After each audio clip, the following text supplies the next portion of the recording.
Hey guys, tonight we're joining the world's slowest royal parade, an 11-day ceremonial crawl through 16th century Burma, complete with velvet-draped elephants, golden parasols, and palace pythons who absolutely don't care about punctuality.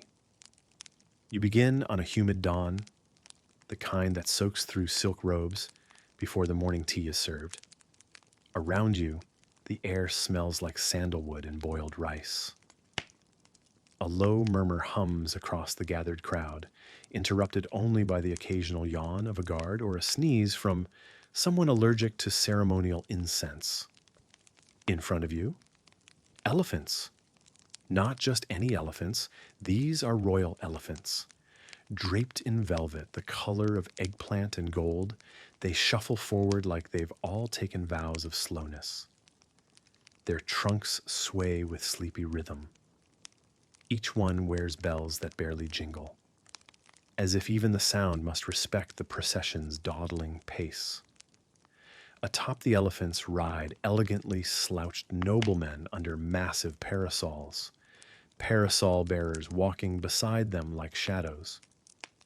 The parasols themselves, 8 feet wide, embroidered with scenes of celestial turtles and dancing monks.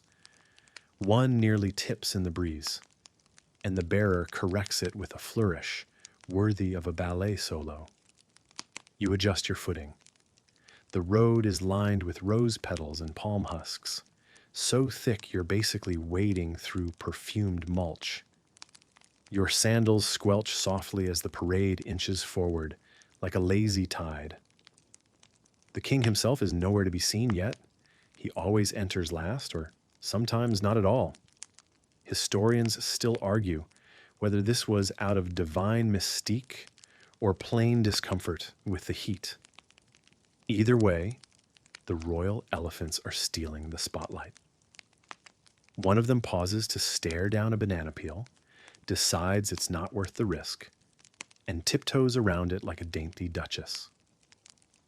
A boy nearby points excitedly at the elephant's tail, which has been braided with tiny gold bells and jasmine flowers. You overhear a whisper. The tail braider has a special title, Master of the Rear Wind. Yes, really. A position passed down through generations. Behind the elephants come the slow-rolling musicians. They play ancient instruments with names no one outside the palace can pronounce. One of them is a drum shaped like a canoe. Another, a flute so long that the musician needs a servant to hold up the other end. A few dancers accompany them, moving in perfect sync if that sync were stuck at 1/4 speed. Every gesture is stretched, every blink considered a performance. It's mesmerizing. You can't look away, mostly because you don't want to trip over the ceremonial footstools placed every few meters for noblemen to rest mid-stride. The queen's cousins ride in carriages shaped like lotuses. Not very aerodynamic, but utterly delightful. They sip chilled coconut milk while fanning themselves with fans made of albino peacock feathers. You think about hydration and suddenly realize there are water attendants.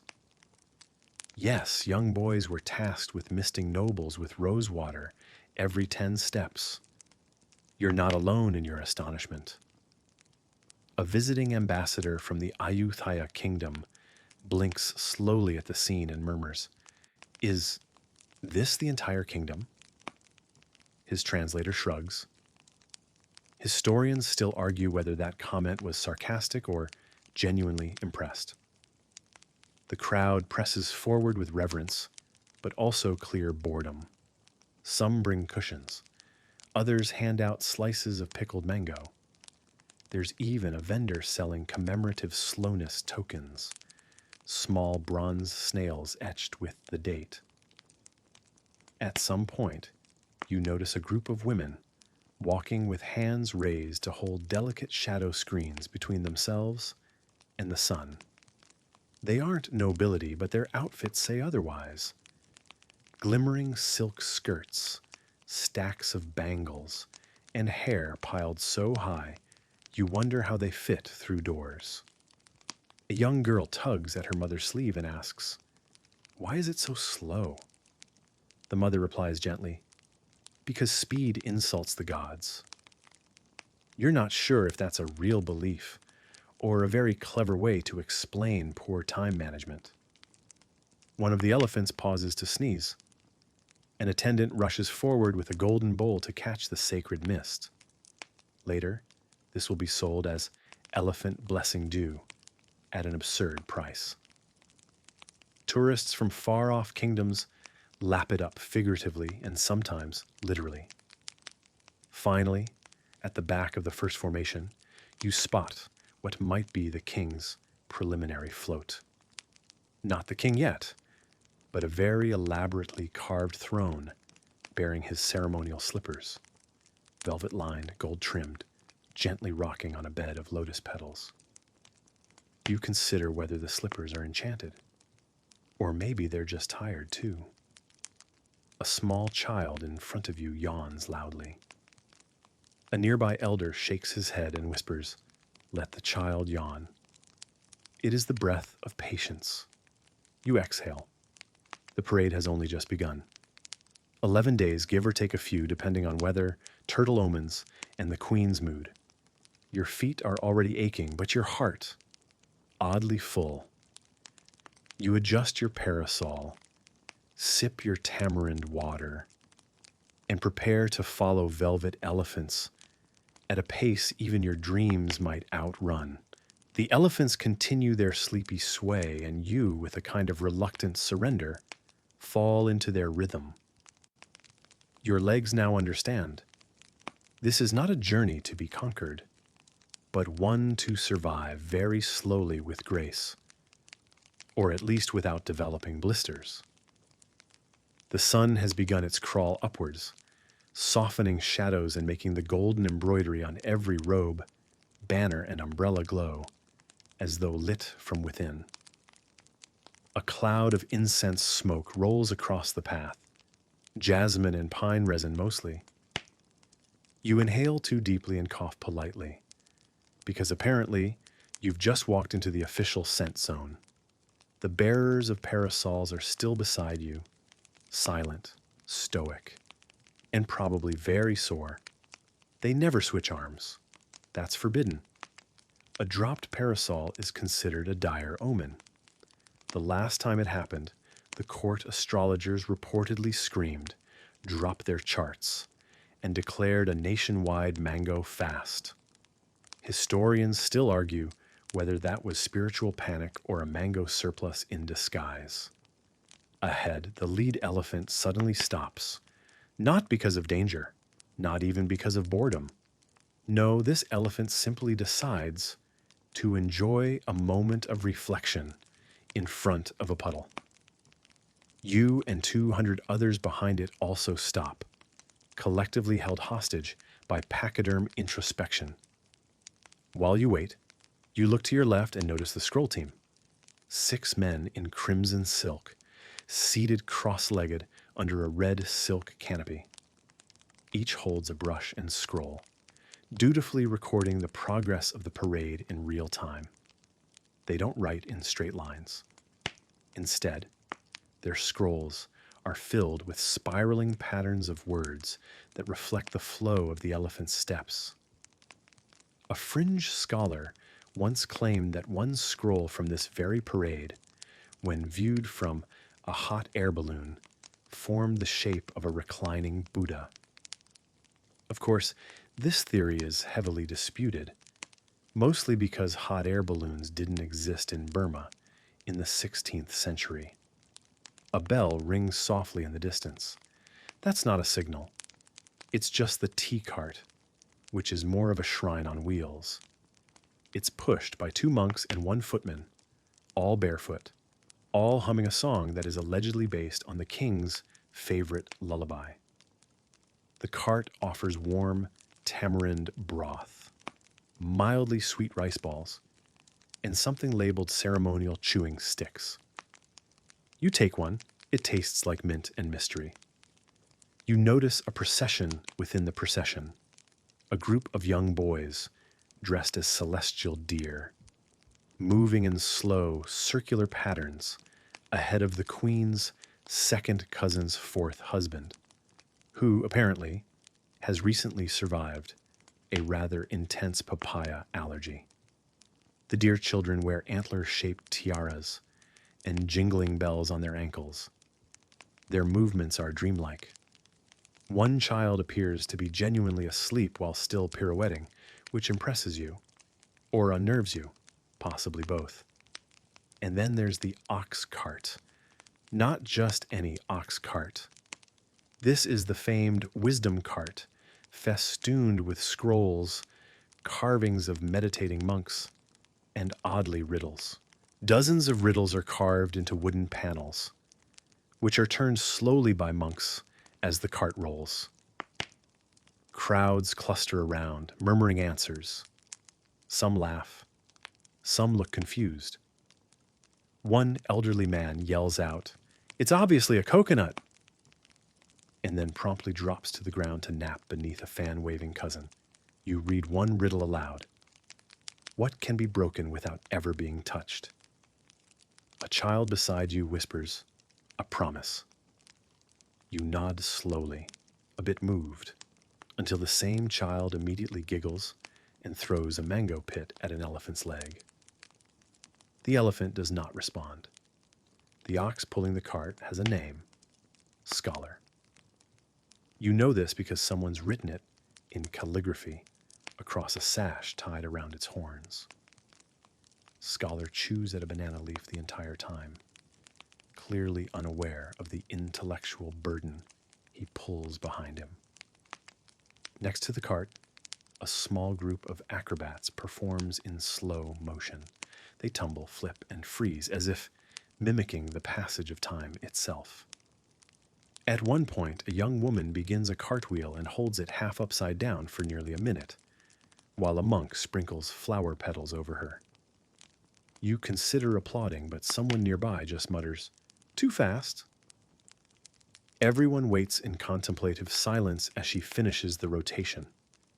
A gong rings out again. This one louder. It signals that lunch is now approaching on foot. Yes, in this parade, even lunch walks.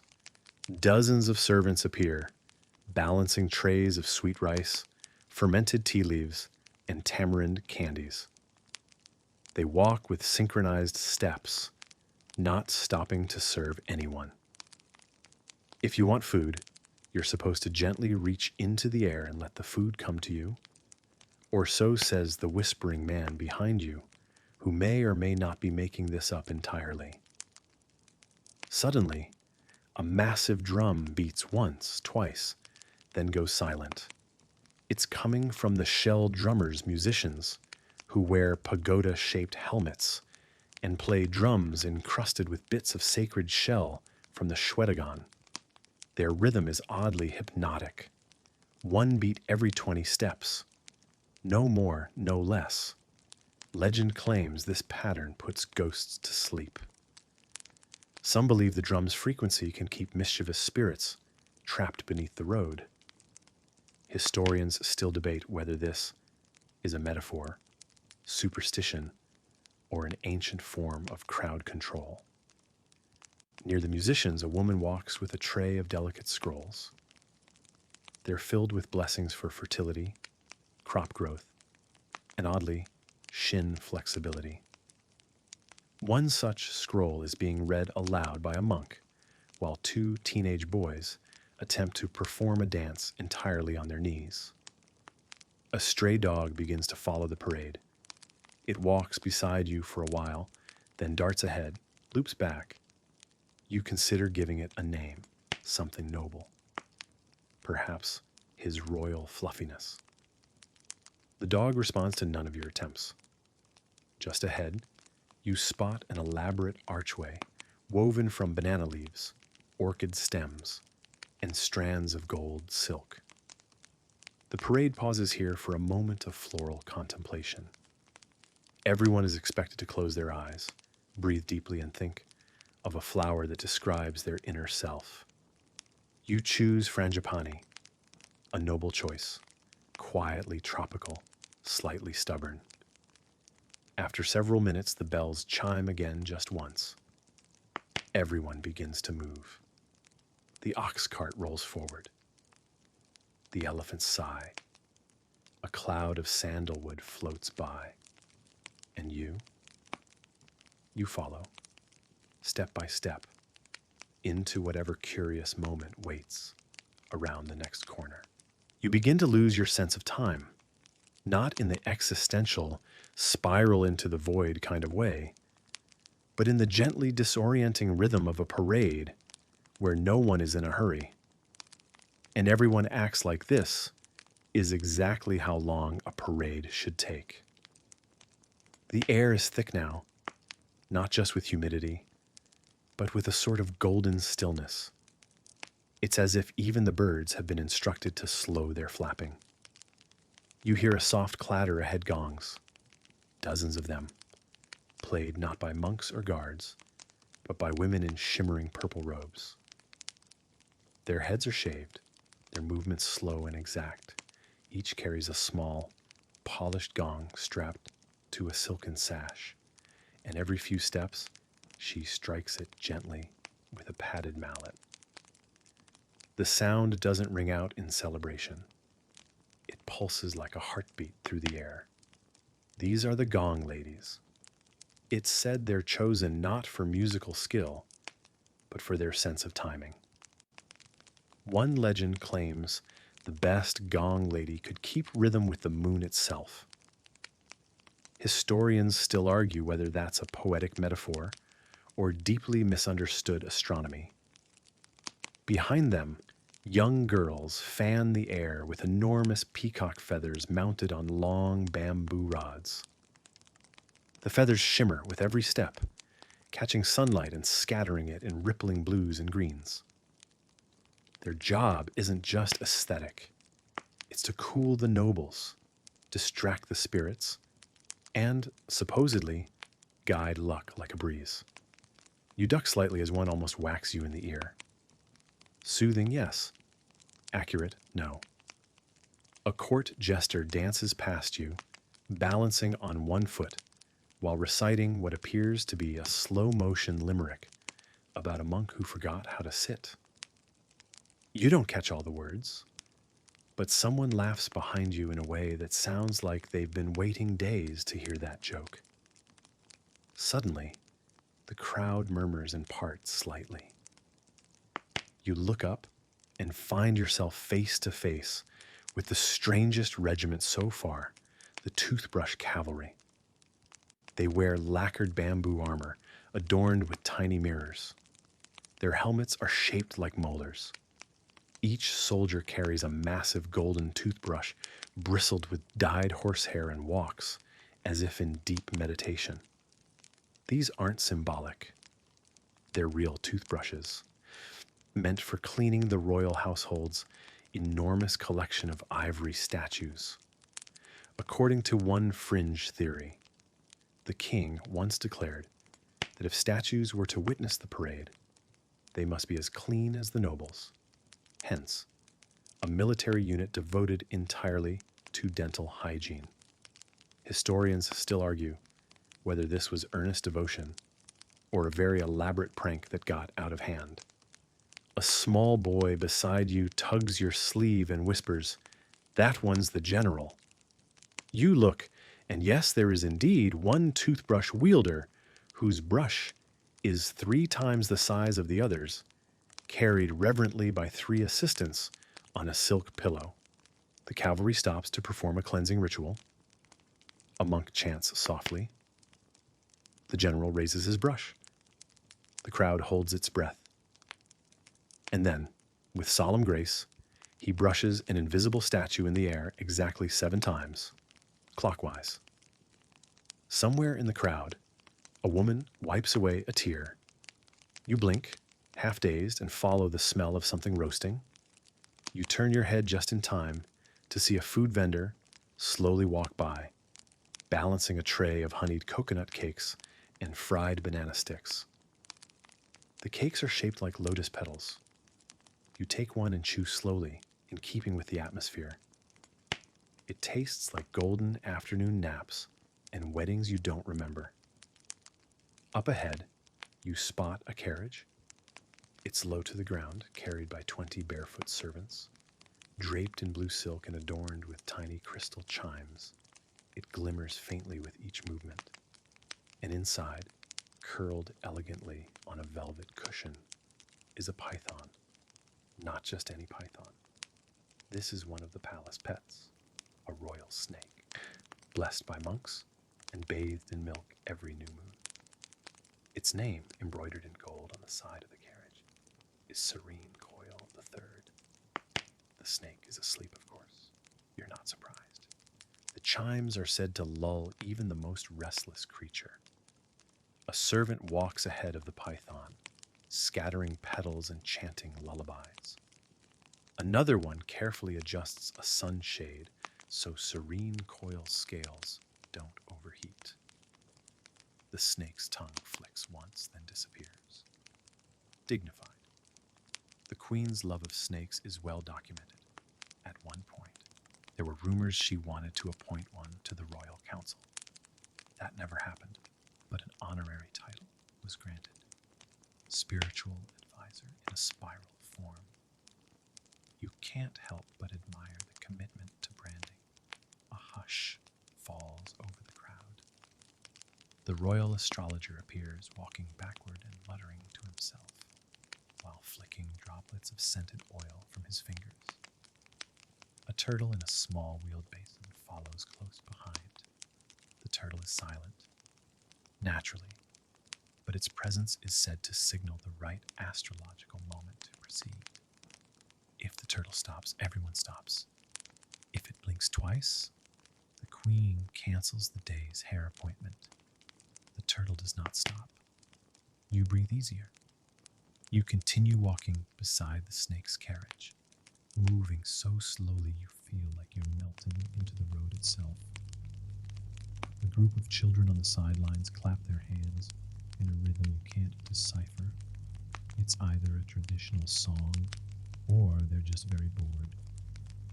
One child waves at you and mouths, "Don't fall asleep standing. Too late." As the sun reaches its zenith, heat radiates off every golden surface.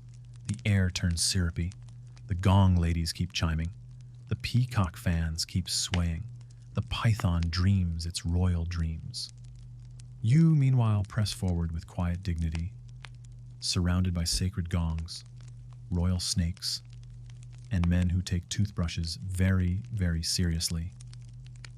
The parade continues. You don't know where it's going exactly, but it almost doesn't matter, because you're here, and for now that's enough. It's sometime after midday now, though time in this parade has become more of a poetic suggestion than a measurable fact. You find yourself lulled into a trance, walking not so much with your feet anymore, but with your patience. Ahead, a solitary figure catches your eye. She's not dancing, not speaking, not even blinking. She's standing atop a low platform, arms lifted gracefully, eyes wide open, completely still except for the tiniest movements, like the flick of a finger or a tilt of her head so slow it could be mistaken for the wind playing tricks on your perception. This is the dancer who never blinked. Officially, she's part of the Royal Entertainment Division, though the term entertainment feels wildly inadequate. She has been performing for over 60 straight hours without breaking character, without visibly resting, and most certainly without blinking. There are rumors she was trained by staring at the moon reflected in still water. Others say she was cursed by a poet whose verses she criticized. Historians still argue whether her ability is performance, meditation, or some deeply misunderstood neurological event. A man next to you whispers, "She hasn't sneezed since the year of the great jackfruit famine." You nod as though this information is both useful and inspirational. Behind her platform, servants quietly rotate large panels to reflect the sunlight, keeping the dancer bathed in golden light at all times. From time to time, a ceremonial mist of rose water is released not on her, but around her, to preserve the illusion that she is untouched by sweat or dust or the general frailty of being human. You watch her fingers slowly trace a circle in the air. A boy watching next to you becomes so overwhelmed that he offers her half his banana. She does not accept. She does not flinch. And then, as silently as she appeared, the platform begins to move forward, pushed by 4 barefoot attendants in matching lemon-colored tunics.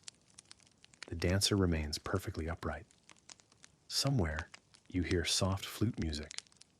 Or maybe that's just your brain giving up and inventing sound to fill the silence. As you continue walking, the surroundings shift slightly.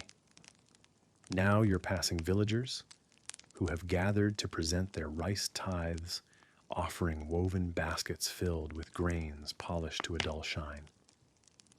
They bow deeply, each holding a tribute of either rice, herbs, or ceremonial gourd hats embroidered with tiny scenes of everyday life.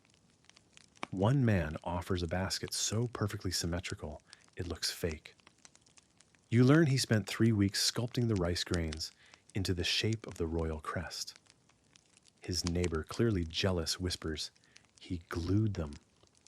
I saw there's a soft scuffle of robes.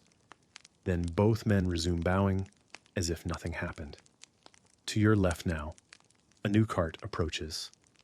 It creaks dramatically with each step, pulled by an ox wearing a silk cap. This is one of the famous ox cart riddles, decorated with hand-painted lotus petals and dangling amulets. This cart features wooden slats that slowly rotate to reveal carved riddles in Pali, Burmese, and what appears to be someone's personal shorthand. An elderly monk perched on the back reads them aloud, slowly, with the dramatic cadence of someone who enjoys dragging out punchlines. The crowd leans in. "What never grows but is always full?" he asks. Silence. "A pillow," a teen murmurs, half asleep. The monk nods solemnly. The ox sneezes, which is taken by some as a sign of approval. A small girl offers her own riddle in return. "What has eyes but cannot see?" The monk answers without missing a beat. "The royal court on a cloudy day." There is laughter. The ox, unimpressed, keeps walking. Some carts hand out prizes, small wax flowers, prayer beads, or tokens carved from tamarind wood. You receive a tiny medallion shaped like a lotus bud. When you look closely, it's inscribed with a single word: eventually. You chuckle softly, unsure if it's meant to inspire you or warn you. You glance ahead and see another group preparing for a short ceremonial pause. One of the palace astrologers raises a silver bell and rings it once. That means refreshment intermission. Not for you. Oh no. For the royal pigeons. Yes, the pigeons. A pair of gilded cages is carried forward by 2 teenage boys with solemn expressions. Inside each cage are white pigeons wearing tiny jeweled collars. The birds are fanned with palm leaves, misted with water, and offered sesame seeds on crystal platters. Why the pigeons? Well, legend has it that the king once received a vision from a pigeon carrying a mango pit. Since then, every royal procession has included at least one moment dedicated to avian contemplation. Historians still debate whether this was visionary insight or royal boredom taken to extravagant extremes. You find a bit of shade under a banana tree and lean there momentarily, while the crowd slows again. Across the path, someone is juggling ceremonial teacups badly. You hear a clink, then a chorus of scandalized gasps. No one is hurt, But someone loses 5 ceremonial points. There's a ledger for that. To your right, another scroll writer is hard at work, carefully painting the parade's progress in spirals along a long strip of bark paper. He dips his brush in ink made from tamarind seed and charred goat horn. When he catches you watching, he smiles and writes your likeness into the scene. Just a tiny figure holding a fan and looking dazed. You're immortal now. Congratulations. The parade resumes its glacial pace. The dancer still hasn't blinked. The ox cart has reached a gentle incline. Someone ahead is gently scolding a parrot for speaking too quickly. You squint into the afternoon light and wonder if the parade will stop tonight or carry on by torchlight. Rumors say they once continued all the way through a monsoon storm, using floating lanterns to mark the path. Others claim it stopped for a week because the Queen's favorite snail went missing. Regardless, you are committed. You shift your parasol to the other shoulder, stretch your toes in your sandals, and settle once more into the long, slow rhythm of things. There's something oddly soothing in knowing you don't have to be anywhere else except here, with gongs, ox carts, and the whisper of riddles on the breeze. By now the sun is beginning its slow descent, brushing everything in a soft amber glow. The golden silks shimmer warmer, the shadows stretch longer, and the entire parade seems to lean into a quieter rhythm, one notch slower than before, which frankly you didn't think was possible. And then you hear it, a deep, deliberate beat, one drum, then another, and another. You glance around. What emerges from behind a screen of banyan trees is a wave of sound so slow, so deep, it feels like thunder practicing restraint. These are the pagoda shell-encrusted marching drums. Each drum is enormous, easily the size of a cartwheel, and lacquered in red and black, with glimmering inlays made from broken shards of pagoda shells. Not just decorative. These are sacred remnants, collected from old temple tiles that fell during the storms and deemed too holy to discard.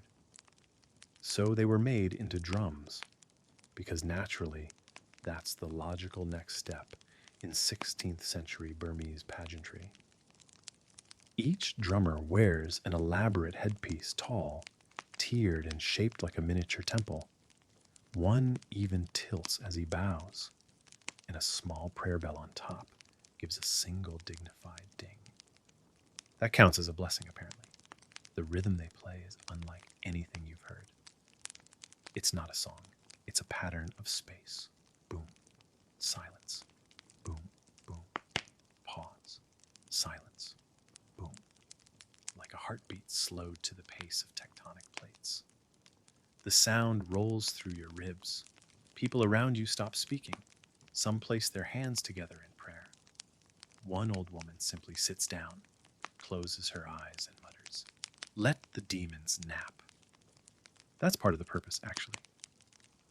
According to court tradition, this rhythm is designed to soothe wandering spirits and lull malicious ghosts into sleep, especially the ones jealous of earthly processions.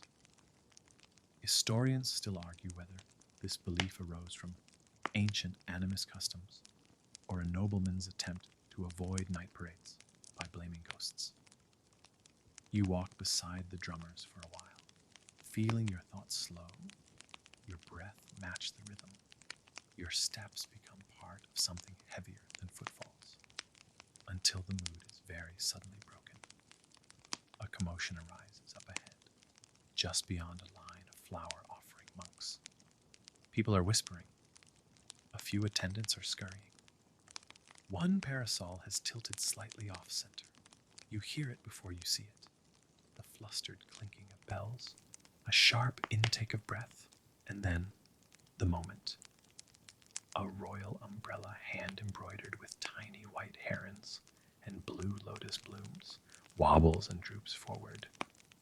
Gasps ripple through the parade like wind through tall grass. One gong lady misses a beat. The drummers pause mid-strike. Even the python seems to blink. It's the dreaded whispered about crisis known as the Weeping Umbrella Incident. The bearer, a boy no older than 12, stands frozen. The handle has slipped in his sweating hands. The royal astrologer lets out a small but theatrical shriek. A pigeon flaps nervously into the sky. You're ushered to the side as nobles huddle. Whispered assessments fly. Is it a sign? Did Mercury cross the wrong star? Was he cursed by an improperly folded napkin at breakfast? The umbrella is gently taken away by 3 ceremonial parasol realignment specialists. Yes, that's a job. They reposition its angle with the care of surgeons, retie its golden tassels, and signal the court painters to adjust the official scrolls to reflect today's tilt. It causes a 5-hour delay. You make friends with a vendor who sells you calming palm syrup in a tiny ceramic jug. It tastes like fermented tree and a minor disappointment. You sip it anyway. Nearby, a woman starts fanning her toddler using a folded tax scroll. The child giggles. The palace guard doesn't. He offers her a state-approved fan made of lotus leaves. She accepts. Everyone returns to their respective level of serenity. At long last, a conch horn sounds. Not the beginning of the movement, but the start of the re-blessing protocol. The parade cannot resume until the space around the umbrella has been cleansed. And so they arrive. 12 barefoot dancers in silver robes, walking in zigzag patterns while shaking bundles of dried turmeric stems. A monk reads aloud from a scroll titled, "On the Nature of Forgivable Imbalances." Once the energy is deemed rebalanced, confirmed by the turtle, who blinks exactly once, the drummers resume. The parade begins again, perhaps slower than before, if that's even possible. You press forward, sensing a subtle shift. It's not just the sunset, it's the tone. As the sky deepens into apricot and soft gray, the processional mood deepens too. The jokes become whispers. The laughter softens. Even the gongs seem to hum instead of ring. Ahead, you spot a low platform surrounded by young monks holding candles. In its center, a royal foot-grooming tent. But that's for another time. For now, you simply exhale into the hush. Somewhere behind you, the python dreams on. The peacock fans slowly. The crowd's restlessness settles into reverence. And you keep walking, just a little slower, just a little softer. As if you, too, are carrying something sacred. Twilight arrives like a quiet servant uninvited, but entirely expected.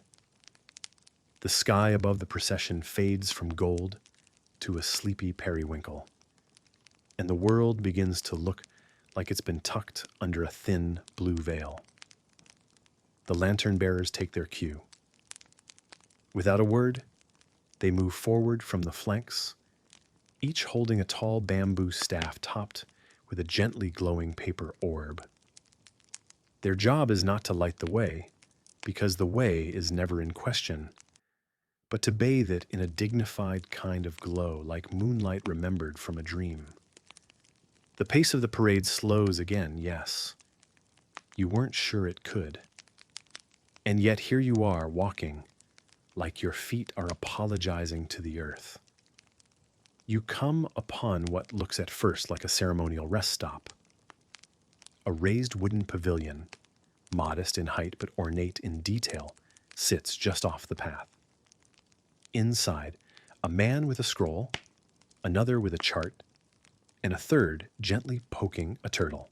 Yes, a turtle, sitting in the middle of a polished teak circle, painted with radiating spokes, one for each of the cardinal directions, the Burmese zodiac, and also, somewhat inexplicably, the the types of fruit served at last year's royal banquet. This is the astrological observation station. The three men, dressed in indigo robes stitched with tiny golden moons, argue in hushed voices. One insists the turtle's current position indicates good fortune and mild indigestion for the royal household. Another disagrees. It clearly suggests impending rain and an unflattering dream for the court historian. The third remains neutral, instead focusing on whether the turtle's recent nap posture was a curled right leg or a stretched left one. Historians still argue whether turtle-based astrology was truly taken seriously or simply a form of bureaucratic entertainment disguised as divination. Either way, the turtle remains unfazed. He scratches his face with one back leg and resumes what can only be described as meditative loafing. The moment is declared auspicious. A small bell rings. The procession may continue. You move on, past torchlit silk banners and bowls of gently steaming herbs, set out to scent the night. Somewhere nearby, a group of girls chant a prayer for restful joints. It's oddly moving. Then you see it, a golden tent, low and round, with embroidered lotus petals stitched around the rim. This is the Royal Toenail Inspection Pavilion. The king himself is not inside.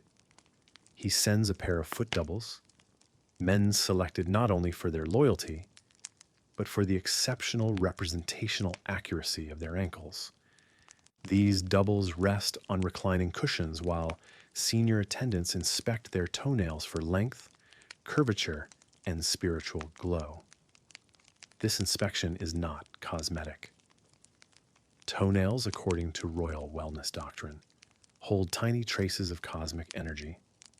If they curl too far inward, it signals a bad rice season. If they gleam under moonlight, victory in diplomatic talks is near. A scroll is read aloud, on the shine of sovereign toenails and the weather therein. You have questions, but you do not ask them. Some things are better left in mystery. Just beyond the pavilion, a small choir of boys sings a slow, rising melody meant to reflect the curve of a healthy big toe. Their harmony is immaculate. You feel strangely proud of them. You follow the path a little farther and pass a side platform where servants hand out warm cloths soaked in lemongrass water. This isn't for hygiene. It's to keep participants awake. Dabbing the temples and behind the ears is said to reawaken the senses without disturbing the sacred pace. You try it. It works. Slightly. You rejoin the main flow of the parade and find yourself beside a group of night scribes dressed in black silk and carrying scrolls that shimmer like eel skin. They write by moonlight, dipping their brushes in ink made from crushed berries and powdered star anise. The scent is oddly festive. These scribes do not record actions, but moods. Each note reads something like, general atmosphere, reverent, with undertones of mango. Elephants show signs of moon-induced drowsiness. Left flank's patience is thinning, though concealed behind noble posture. You pass a young scribe scribbling furiously. When asked what he's writing, he responds without looking up. The emotional temperature of the parasol bearers. You nod respectfully. A ripple of music floats through the air, delicate bells strung along silk cords, played not with hands, but with fans. A group of elderly women moves with incredible grace, fanning the cords to create a rustling song that sounds like distant wind and melting glass. One of them smiles at you as she passes. It feels like a benediction. Suddenly the gongs resume, but this time in a minor key. A signal, a platform approach atop it, the 3-hour bowing contest. Villagers selected months in advance kneel and pray. perfect rows on embroidered mats, foreheads pressed to the floor. An official with a long mustache walks among them, monitoring breath, posture, and spiritual alignment. Every so often, he rings a chime over someone's back. If they twitch, they're disqualified. The contest began just after noon. It is now approaching the 11th hour. Only 6 remain. One young woman hasn't blinked in over an hour. One elderly man is rumored to have trained by bowing every morning to a particularly judgmental goat. You watch for a moment, uncertain whether to be impressed or mildly concerned. A breeze picks up. Someone's hat lifts slightly. No one dares move to catch it. Eventually, you must move on. A monk beside you whispers, "They bow for the king, yes, but they also bow for the quiet inside themselves." You glance back one last time, and the entire row looks like a row of river stones, polished by discipline. As night deepens, the procession glows softer, warmer, quieter. Candles line the edge of the path. Incense glimmers in curlicues. The python dreams. The turtle naps again. The drums soften. The air carries just enough sound to remind you this is not a dream, though it behaves like one. And still, you walk. Because what else is there to do when the world has slowed enough to let you catch up with your own breath? By now, your feet have stopped trying to hurry. They've resigned wisely to the pace of eternity in motion. The parade doesn't walk so much as exhale forward, like a candle flame drifting across silk. It's night now, full in velvet. The stars above are bright but patient, twinkling in time with the slow beat of ceremonial drums far behind you. And just ahead, the next wonder waddles into view. A procession of fruit, but not any fruit. This is the legendary mango regiment. Dozens upon dozens of mangoes, green, yellow, and blushed with crimson, arranged in perfect military formations atop trays, carts, and gently floating rafts pulled by satin ropes. Each mango is polished to a sheen, nestled in banana leaf cradles, and adorned with miniature silk banners bearing hand-painted emblems, lions, lotuses, and one very dignified duck. Why the mangoes? Because the queen, her radiant majesty, Sekhdao Mangane, she who speaks softly yet commands the orchard, is said to believe that mangoes possess not only sweetness, but wisdom. In fact, she once reportedly halted a royal council because she spotted a thoughtful mango and wished to consult it. Historians still argue whether that moment was ceremonial, symbolic, or just an exceptionally well-timed craving. And so, every year, in her honor, the Mango Regiment marches. Children walk solemnly beside each tray, whispering blessings like, "May your ripeness come at the right moment, and may no worm find your heart." Behind them, fruit bearers chant the hymn of the juicy mind, a song that praises patience, fiber content, and the queen's gentle temperament. It rhymes, sort of. You're handed a commemorative mango. You accept it with both hands, as is customary. It's slightly warm from the night air and smells like a poem about summer naps. You vow silently to eat it very, very slowly. Beside you, someone sneezes, which is unfortunate because the crocodile oil vendors are just now arriving, and they do not appreciate sudden nose blasts near their merchandise. These vendors are hard to miss. Each carries a long wooden pole across their shoulders, balancing lacquered jars filled with pale greenish oil. Their clothes shimmer slightly, like wet scales, and their hats resemble the toothy grins of actual crocodiles. They claim their oils can cure headaches, soften skin, and protect against jealousy. Some jars are labeled Royal Elbow Soother, others regret be gone. One particularly confident vendor offers you a bottle called Sleep Like a Prince, Wake Like a General. You buy the smallest one because why not?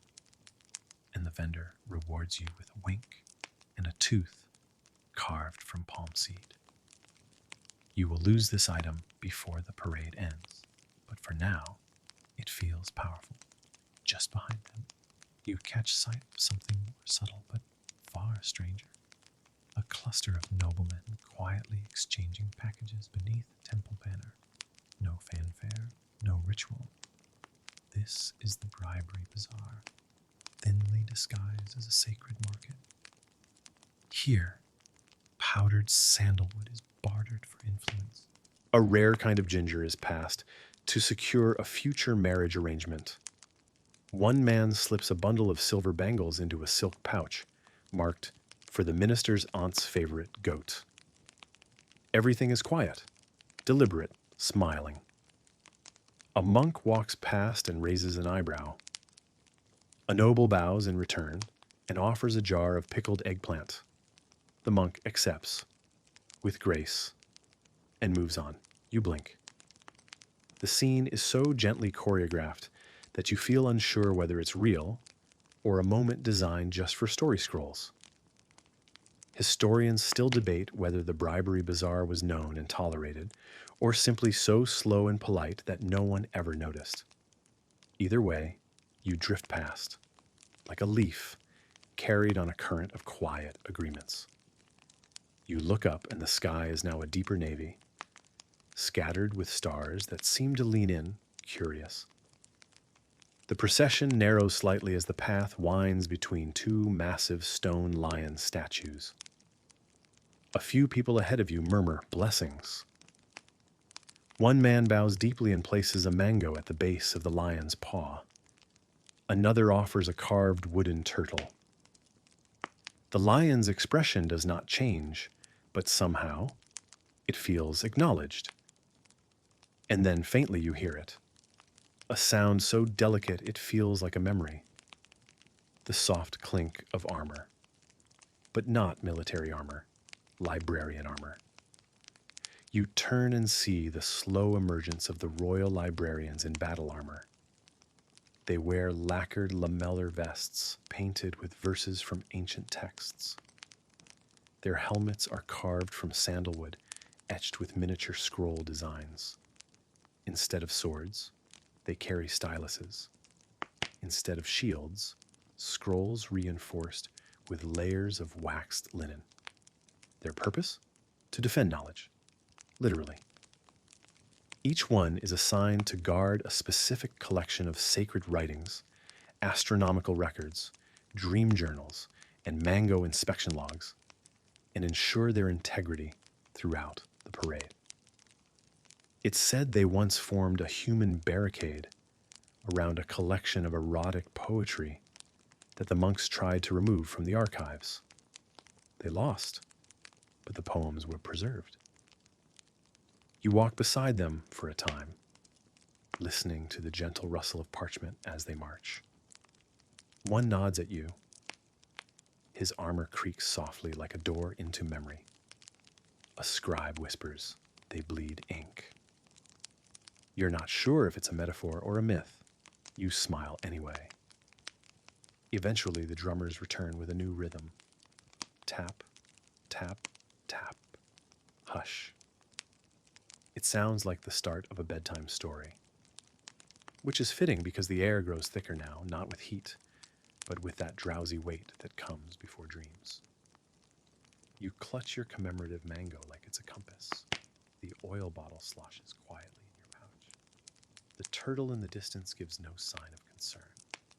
The stars overhead nod, as if to say, you're doing fine. And so you continue, step by step, into a night stitched with stories, scrolls, and mangoes. So revered, they march like kings. You walk through the kind of night that makes everything feel like folklore. The torches along the road glow with a lazy flame, casting long shadows that sway like tall, slow dancers. Somewhere in the distance, a conch shell moans out a single note. It doesn't startle anyone. It's more like a gentle nudge. Keep drifting forward, and forward you drift into a quiet corner of the parade reserved for the sleep marchers. Yes, sleep marchers. An actual division of participants selected for their ability to walk while napping. No performance, no symbolism, just a demonstration of complete bodily surrender to the slow. They wear long cream-colored robes, soft cotton slippers, and eye masks embroidered with half-closed lotus flowers. One woman snores delicately. A man hums softly with each exhale. Their movements are precise, like sleepwalking monks, following an internal rhythm none of you are invited to understand. Beside them float silk hammocks, suspended between slow-rolling carts. Some noble children nap here, swaying gently to the sound of tiny bells. One child clutches a scroll labeled Approved Dreams, Volume 2. You nearly trip over a low footstool placed for ceremonial pausing. It's carved with the words, "Even clouds need to sit sometimes." You take that personally. A soft voice murmurs, "Care for a nap?" You turn to see a procession attendant offering you a folded cushion and a short stick of cinnamon incense. The message is clear. Processional naps are encouraged. So you pause. Not entirely stopping, just drifting to the edge of the road, sitting under a fig tree where tiny lanterns dangle like fireflies. You lean your head back, sip the last of your tamarind water, and listen to the layered hush of night, the breathing of elephants, the gentle scraping of sandals on dirt, the distant mutter of a riddle still being solved several carts behind you. Somewhere, a parrot repeats the words, "He's still walking," as if amazed by your perseverance. You rise and rejoin the march, just in time to encounter a small gathering at a curve in the road. A ring of astrologers stands in a circle, cloaks shimmering like oil on water, hair bound in buns decorated with feathers and dried figs. At their feet, a collection of turtles, live turtles, each one nestled on a silk mat, half asleep, heads tucked, or legs sprawled as they please. And the astrologers? They're in the middle of a heated debate over what these turtles mean. "It's obviously a sign of renewal," one says, pointing to a turtle that has positioned its head between two calendrical diagrams. "No, no," another retorts, adjusting his fig bun. "That posture indicates uncertainty in the eastern star wind, or perhaps indigestion." A third, stroking a turtle with a tiny golden brush, mutters, "The tail direction implies romance or famine. Could be either." You linger. A young apprentice hands you a scroll titled Interpreting Turtle Moods for Beginners. You try to read it, but the script spirals out like a snail trail, ending in a doodle of a mango offering a hug. Historians still argue whether this turtle-based method ever influenced real policy. But according to an old chronicle, a treaty once delayed 6 weeks because a turtle refused to yawn in the preferred direction. Eventually, the chief astrologer declares the energy suitably ambiguous. Everyone bows to the turtles and moves on. You glance back at one turtle who stares directly at you. You feel judged, but not unkindly. The next stretch of road grows narrower, lined with flickering candles pressed into banana stem holders. They guide you toward another modest but gleaming structure, a tent whose entrance is flanked by silver footprints stitched into the cloth. Inside is something equal parts absurd and reverent, a team of royal foot groomers performing the second toenail review of the evening, this time focusing on moisture balance and emotional toenail tone. They're using tiny fans, fragrant oils, and brushes made from pigeon feathers to gently coax what they call harmonic luster from each ceremonial foot. You are not allowed in, of course. But a nearby screen projects silhouette versions of the procedures for public reassurance. It's like a shadow puppet play, only slower, quieter, and entirely about nails. Beside you, an elderly man nods approvingly. We used to rush these things, he says, but now people understand the value of a well-paced toe. You believe him. Just then, a small cart rolls by, carrying bowls of warm rice porridge with ginger slivers and fried shallots. The scent is both comforting and slightly philosophical. You accept a bowl, sip slowly, and immediately feel like someone has tucked your spirit under a soft blanket.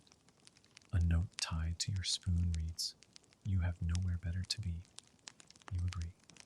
As you eat, a small group of performers glides past mimes, dressed as various emotions: serenity, mild disappointment, confused optimism. They move so slowly that you're not entirely sure they're not statues. One locks eyes with you, nods, and presses an imaginary flower to their chest. You respond by bowing slightly. It's only polite. In the quiet that follows, the world takes on the texture of silk and dusk. You can't remember the last time you checked the time. You can't remember the last time that mattered. A new cart approaches. This one glows faintly with moonstone lanterns and emits a hum like bees singing lullabies. On board, a choir of whisperers. They sing not in full voice, but in a coordinated murmur. The melody passes like mist, hard to catch, impossible to forget. Lyrics drift into your ears. Follow the slowest thought. Let your feet dream forward. There is no prize, only softness. You blink slowly. The stars blink back. And still, you walk, wrapped in whispers, lit by candlelight, comforted by turtles and buoyed by the knowledge that not all progress has to be loud or fast. Sometimes, it simply has to be soft enough to let you rest inside it. The parade curves now, ever so slightly. To the right, like the procession itself, has remembered something important, waiting just beyond the next rise. Not in a rush, of course, never in a rush, but with that sleepy sense of purpose that arrives when dusk deepens and everyone has silently agreed. We're still doing this. You're starting to feel the rhythm, not just in your steps, but in your breath, in the slow blink of your eyes, in the lull of your thoughts as they begin to drift, not away from the world, but deeper into it. The path narrows through a grove of flowering trees, their white blossoms glowing faintly under torchlight. And there, standing solemnly in front of you, is a man holding a wide bronze bowl.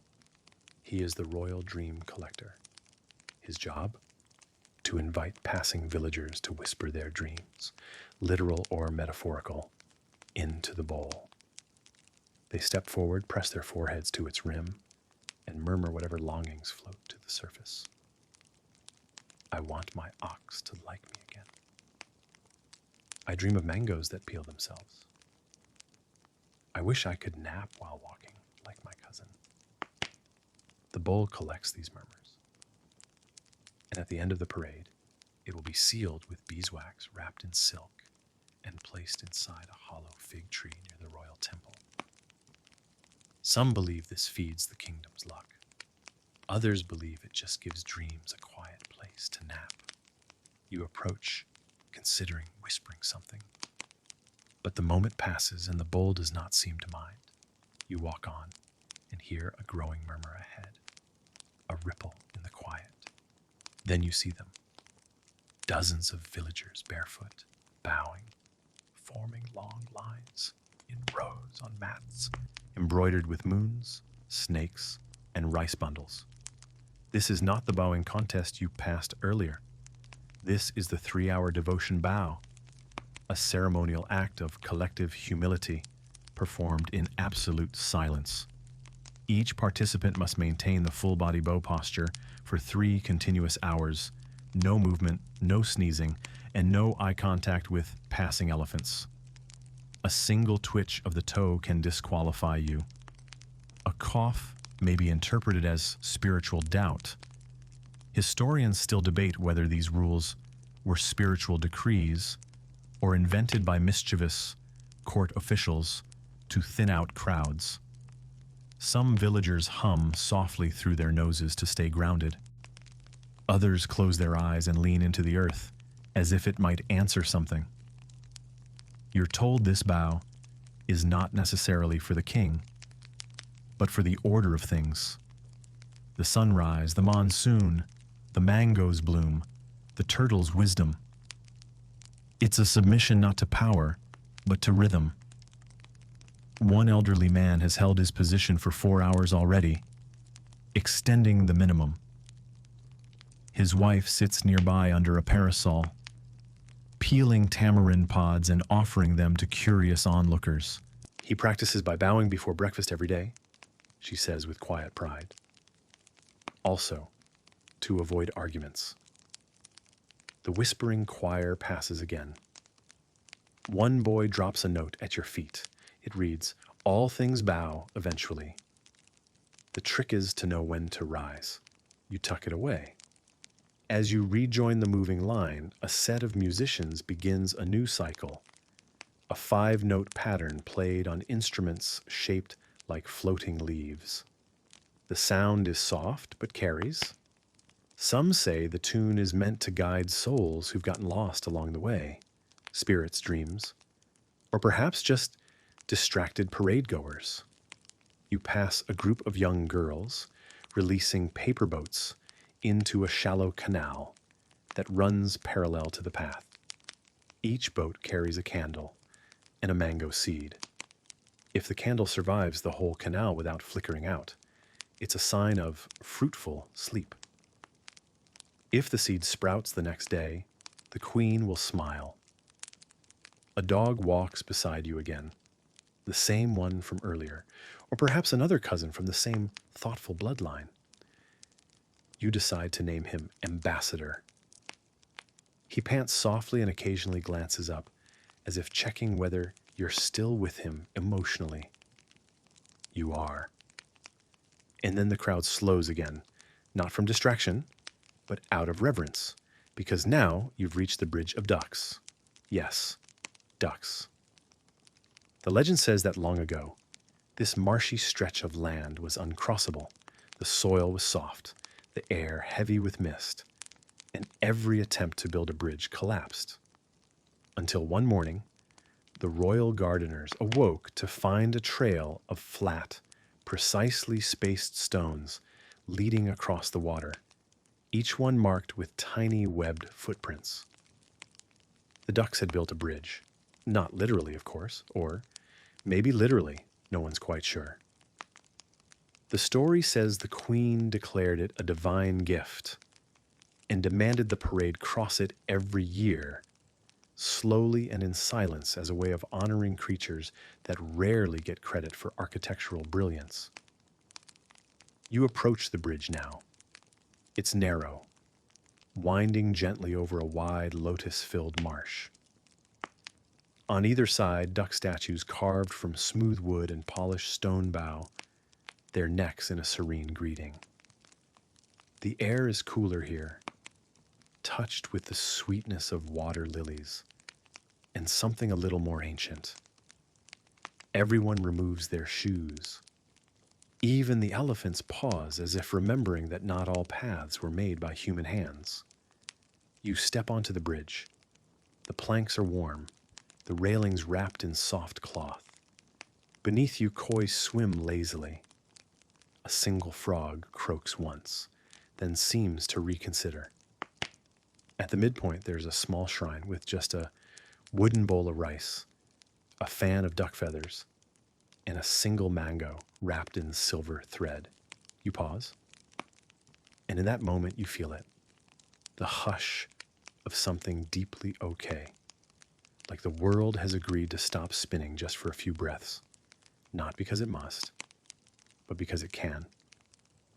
You bow, not out of obligation, but out of rhythm. The dog sits beside you. The duck shrine says nothing, and the stars above blink slowly, as if very nearly asleep. He practices by bowing before breakfast every day, she says with quiet pride. Also, to avoid arguments. The whispering choir passes again. One boy drops a note at your feet. It reads, "All things bow, eventually." The trick is to know when to rise. You tuck it away. As you rejoin the moving line, a set of musicians begins a new cycle. A 5-note pattern played on instruments shaped like floating leaves. The sound is soft but carries. Some say the tune is meant to guide souls who've gotten lost along the way, spirits, dreams, or perhaps just distracted parade goers. You pass a group of young girls releasing paper boats into a shallow canal that runs parallel to the path. Each boat carries a candle and a mango seed. If the candle survives the whole canal without flickering out, it's a sign of fruitful sleep. If the seed sprouts the next day, the queen will smile. A dog walks beside you again, the same one from earlier, or perhaps another cousin from the same thoughtful bloodline. You decide to name him Ambassador. He pants softly and occasionally glances up, as if checking whether you're still with him emotionally. You are. And then the crowd slows again, not from distraction, but out of reverence. Because now you've reached the bridge of ducks. Yes, ducks. The legend says that long ago this marshy stretch of land was uncrossable. The soil was soft, the air heavy with mist, and every attempt to build a bridge collapsed. Until one morning, the royal gardeners awoke to find a trail of flat, precisely spaced stones leading across the water, each one marked with tiny webbed footprints. The ducks had built a bridge. Not literally, of course, or maybe literally. No one's quite sure. The story says the queen declared it a divine gift and demanded the parade cross it every year, slowly and in silence, as a way of honoring creatures that rarely get credit for architectural brilliance. You approach the bridge now. It's narrow, winding gently over a wide lotus-filled marsh. On either side, duck statues carved from smooth wood and polished stone bow, their necks in a serene greeting. The air is cooler here, touched with the sweetness of water lilies, and something a little more ancient. Everyone removes their shoes.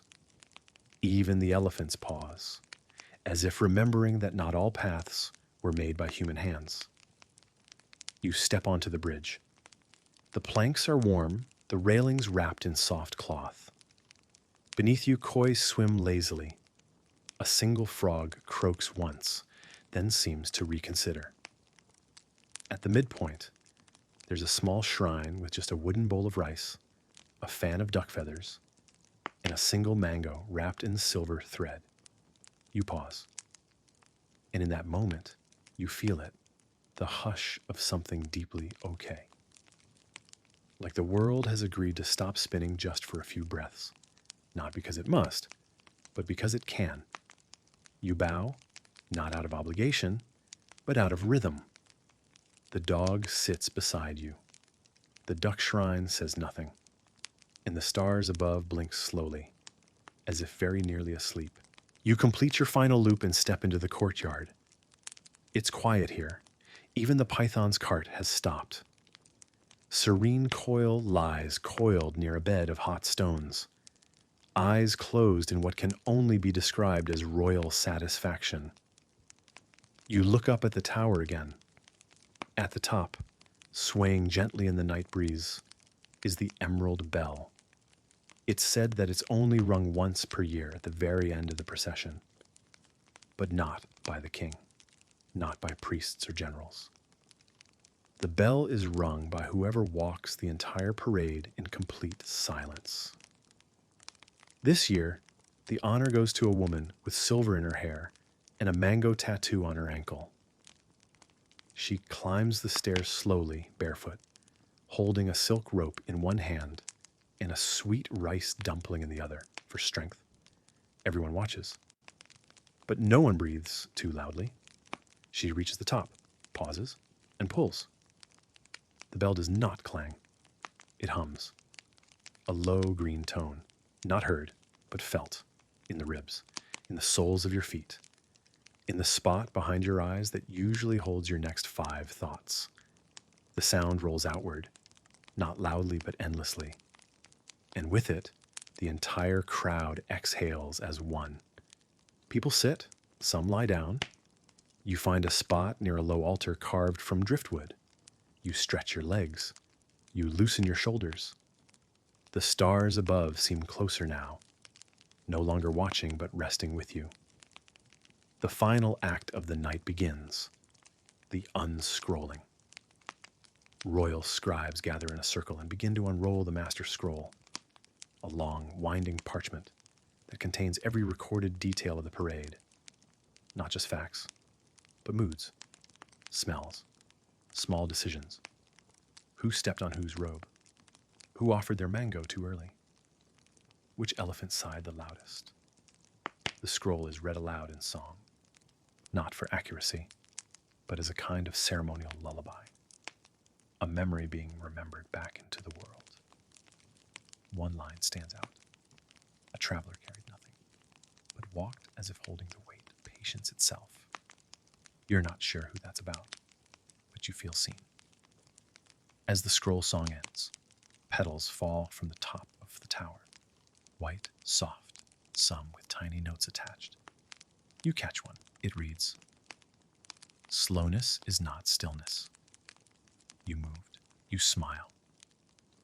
You might even tear up a little, but only inwardly, where it counts. The queen appears briefly, not in grandeur, but like a dream stepping into itself. She nods once toward the bell, once toward the moon, and then disappears behind a curtain of whispering vines. You lie back now. The grass is cool. The stars are generous. The drums have stopped.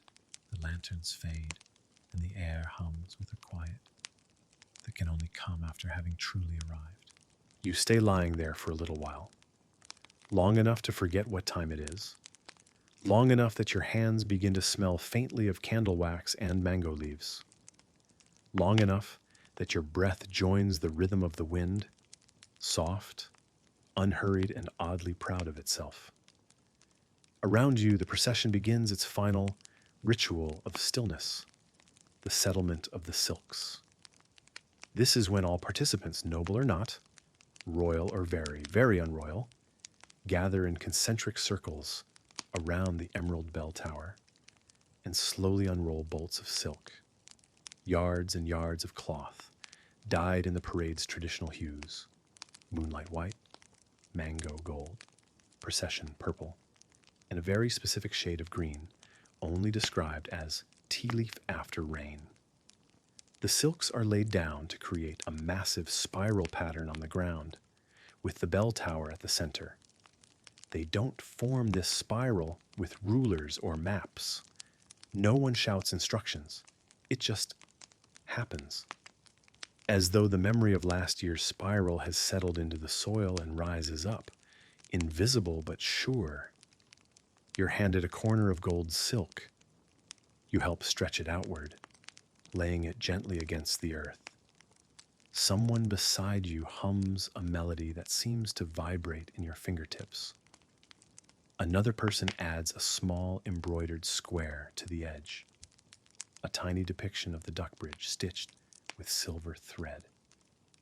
Children skip along the outer edge, smoothing out wrinkles with fans and whispering small rhymes to keep the cloth from folding too soon. One little girl recites, "Smooth the cloth like sleeping thoughts. No creases in the dream tonight." You remember this moment the way your knees settle into the grass, the way even your shadow seems to slow its breathing.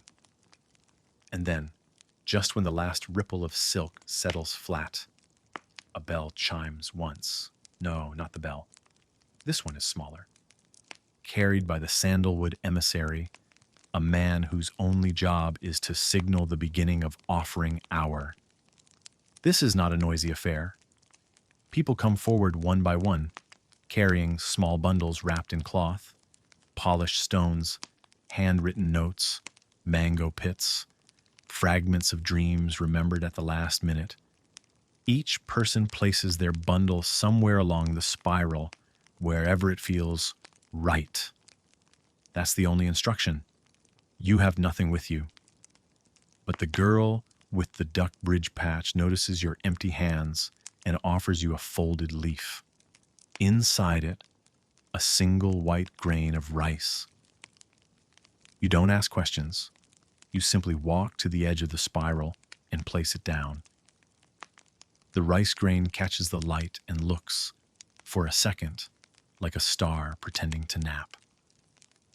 And then, almost without fanfare, the parade unushers arrive. They are quiet figures dressed in soft gray, with bare feet, and eyes that seem to say, "Thank you for not asking how long we've been here." Their task is to help wind everything down, not by commanding, but by gently inviting. They begin gathering up the banners, not folding them, but rocking them like they're putting the cloth to sleep. The gongs are hushed under velvet covers. The snakes are given soft pillows and told they've performed admirably. Serene Coil III receives a warm egg and a poem. Even the elephants get bedtime herbs, bunches of sweetgrass tied with calming chants. You pass one who looks at you as if to say, "Don't forget we walked together. You won't." Nearby, the royal librarians begin loading scrolls into moonlit carts. They do this slowly, with hands like careful thoughts. Before sealing each scroll, they whisper something into it. A promise, a secret, a joke only scrolls understand. You're not sure.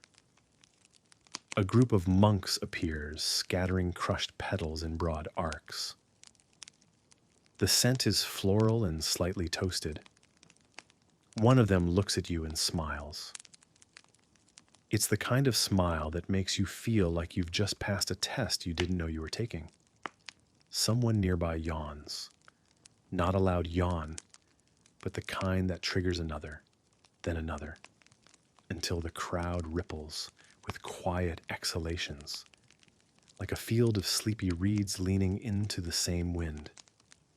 A servant offers you a final cup of warm ginger milk. It's served in a bowl carved from a fig branch, tied with a ribbon of thank you silence. You sip slowly. You don't even taste it, you remember it, like something your grandmother once made while the rain danced outside. And finally, the queen returns. Not to stand above, not to speak, just to sit, cross-legged, quiet, near the base of the tower, surrounded by no guards, no banners, just moonlight in a small silver bowl filled with pebbles. She picks one, places it on her tongue. Let it stay there a moment, and then places it gently at the center of the spiral. The crowd sighs. It is done. You lie down again, this time on purpose, arms crossed behind your head, eyes turned skyward. You have walked in a parade that moved slower than time. You have watched pythons dream, umbrellas weep, turtles argue, librarians defend poetry, and mangoes march in rows. And now, at last, you rest in the stillness that follows all things sacred and slightly absurd. Somewhere, a duck quacks once. You smile without needing a reason. You wake, not with a jolt, but with that gentle kind of waking where you're not entirely sure if you ever slept. The kind of waking where your body hasn't moved, but your breath feels lighter. Somewhere a flute plays 3 notes. Somewhere else someone laughs in their sleep. The sky hasn't changed. Still deep night, stars blinking like ancient fireflies. But something is different. The parade is no longer moving. That's not to say it has stopped. Nothing so final. Rather, it has settled. Like tea leaves at the bottom of a cup. Like dust in a temple after prayers have ended. You sit up slowly, brushing stray petals from your sleeve, and notice new activity along the edges of the silk spiral. The arrival of the collectors of the unsaid. They walk quietly, heads bowed, each carrying an empty bowl made of pressed lotus fiber. Their job is as strange as it is solemn to gather things left behind unintentionally. Not objects, but moments. The missed eye contact. The sentence someone meant to whisper but swallowed. The joke that didn't quite land. The sigh someone held back because they thought they weren't allowed to be tired. The fleeting wish someone made without knowing it counted. The collectors walk slowly, gently pausing near groups of resting guests. They stop, wait, and then nod as though catching the ghost of a feeling in midair. One pauses near you, says nothing, moves on. You wonder what you forgot to say, and to whom. From the base of the tower, a new sound. Paper unfolding. You turn to see the royal rewinders, unrolling long scrolls of unspoken compliments. These are written throughout the year by parade participants, anonymous or not, addressed to friends, strangers, or even the Queen.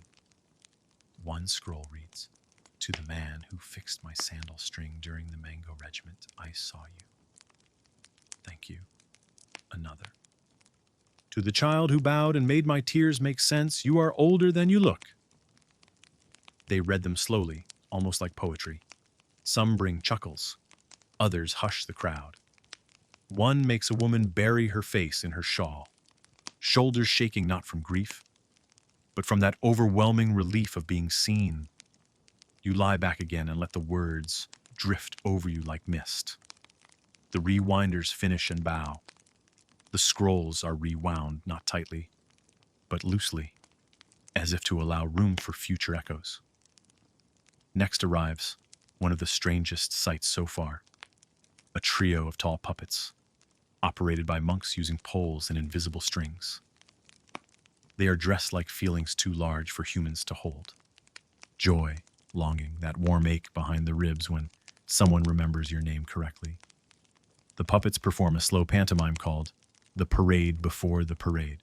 It's a dramatization of all the things that almost happened. The conversation someone almost had. The umbrella that nearly blew away. The mango that could have rolled under an elephant's foot but didn't. The parade, it turns out, has always been more than what you saw. It includes everything you didn't. The final puppet bows so deeply that its wooden forehead touches the ground. The crowd bows back. You do too. It's almost time for departure, though no one announces this. Instead, the night keepers arrive. Their robes are dyed with soot and tea. Their hair is braided with thin strips of cloth that trail behind like forgotten dreams. Each carries a lamp, dim, almost dying. Their task, to lead everyone gently away, not out, not back, just onward. You rise and follow. No need to pack, there was nothing to carry. Your feet remember the way, even if your thoughts don't. The path out is lined with small reflective bowls filled with water and single plum blossoms. You pass one, glance down, and for a moment, see not your face, but a version of you from earlier in the parade. Still walking, still blinking in wonder at a gong lady or a turtle. The path forks not dramatically, just enough to let people wander in different directions. Some go right, toward a resting field of woven mats under fig trees. Others go left, toward a grove where the monks are preparing a silent breakfast. Warm rice, tea, and slices of pickled guava arranged in perfect circles. You go straight. The dog ambassador is still with you, tail low, expression unreadable. He trots beside you like he's been assigned as your escort by some cosmic committee of quiet animals. And then there it is, the last ceremonial structure of the night. A gate that isn't a gate. 2 stone pillars, rough-hewn, not joined by arch or lintel, just standing there, and yet everyone passes between them. No one questions it. It marks something. A line crossed, a rhythm ended. You hesitate for a breath. Then step through. There's no sound. But the world shifts behind you. Emerald towers, mango hymns, librarians in armor, bridge-building ducks. Ahead of you, a slow dirt path, the rustling of trees, the gentle sound of someone sweeping petals behind you, already erasing the evidence of magic. You walk, not fast, but with direction, because something in you has changed, not loudly, just deeply. The path continues beneath your feet, worn smooth by centuries of feet that never rushed. No banners guide the way now. No drums mark your pace. No scroll keepers take note of where you step or which hand you lift to scratch your nose. But the silence doesn't feel empty. It feels earned, like applause that is turned inward. You're joined by others, but no one speaks. A kind of collective hush has settled in. Even the air seems to respect the moment, moving gently through the trees with a sigh rather than a breeze. And then, just ahead, the forest opens. You step into a clearing ringed by lanterns strung from the branches like glowing fruit. In the middle, a circle of cushions, a low fire burning with a flame the color of ginger tea, and a single long table covered in bowls. You've reached the feast of forgotten meals. This is not a grand banquet. It's not even hot food. The bowls are filled with quiet things, cooled rice balls, sesame candies, slices of boiled yam, spoonfuls of mung bean paste shaped like small moons. Some dishes are named after memories. One is labeled the breakfast you missed last rainy season. Another simply reads, soup from that one good afternoon. Everyone takes a bowl. You select something labeled regret, lightly salted. It's soft, a little sweet, strangely comforting. You find a seat by the fire. A young man sits across from you, gently humming a melody that never quite repeats. An old woman offers you half a boiled egg. A child drops a spoon, and no one flinches. It's not about the food. It never is. The feast is about noticing what was skipped and choosing to savor it now. The dog sits beside your cushion. You offer him a piece of yam. He declines politely, as if he's already eaten something more meaningful. Someone begins to tell a story, but not with words. They use hands, shapes in the air, a raised eyebrow, and a long blink. You understand it anyway. Or maybe you just pretend to. Either way, the story settles over you like mist. When the last spoon is set down, a group of quiet servers approaches the table. They don't clear the bowls. They simply bow to them. Gratitude was offered not just to what was eaten, but to what wasn't. And then someone rings a bell made from an old teacup. Everyone rises, slowly, because the next ritual is not one of words or walking. It is one of the listening to what didn't happen. Everyone walks to the edge of the clearing, where thin mats have been laid in a wide arc, facing a stand of whispering bamboo. You sit again, this time facing nothing. For several minutes, no one moves. Then a soft wind stirs the bamboo. It rustles. and you listen. It's called the ceremony of not quite sounds. A ritual to honor all the things that didn't occur, the arguments avoided, the rain that held back, the urge to interrupt someone that you let pass, the idea you didn't say out loud because it wasn't yet ready. The bamboo rustles again, and you remember something. A moment in the parade when you almost left. A flash of doubt when the slow felt too slow. When your thoughts buzzed louder than the gongs. But you stayed. And now the quiet feels different. Not empty, but expansive. You lie back on the mat. One of the parade elders walks among the circle, scattering small feathers from a pouch. Each one lands softly on a shoulder, a knee, the crown of someone's head. Yours lands on your wrist. It stays. The elder speaks one sentence only. Let the feather decide what you carry home. You look at yours. It doesn't speak, obviously, but it feels approving, like maybe it's proud of you. Then, from the bamboo grove, a new sound, paper tearing gently. Everyone turns toward it. Emerging from the shadows is a figure in pale green, carrying what looks like a bundle of shredded scrolls. They begin to toss the strips of paper into the wind. The wind takes them without hesitation. This is the release of the unwritten, a ritual to honor what was never recorded, not because it didn't matter, but because some things are meant to be felt, not filed. One slip of paper lands near your feet. You pick it up. It's blank except for a faint watermark in the shape of a spiral. You put it in your pocket. You won't write on it. You already understand it. The dog stretches, yawns, lays his head on your foot. People begin to rise again quietly, drifting into the trees in ones and twos.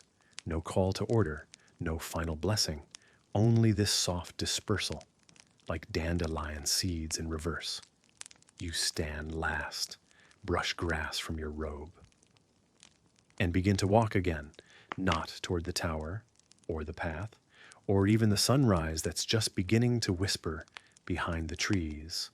You walk inward, toward the part of you that moved through the slowest parade in the whirl and emerged not faster, but fuller. You walk toward the part of yourself that knows. Not all stories need a climax. Some stories are the walk.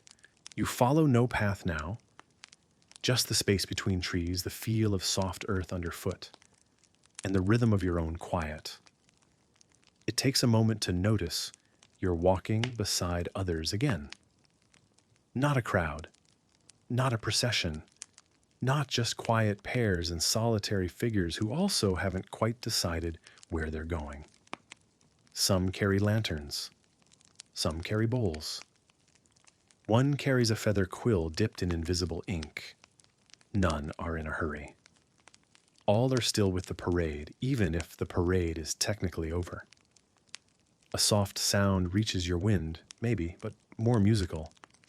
And then you see them. A cluster of robed figures stands in a loose semicircle around a fallen tree.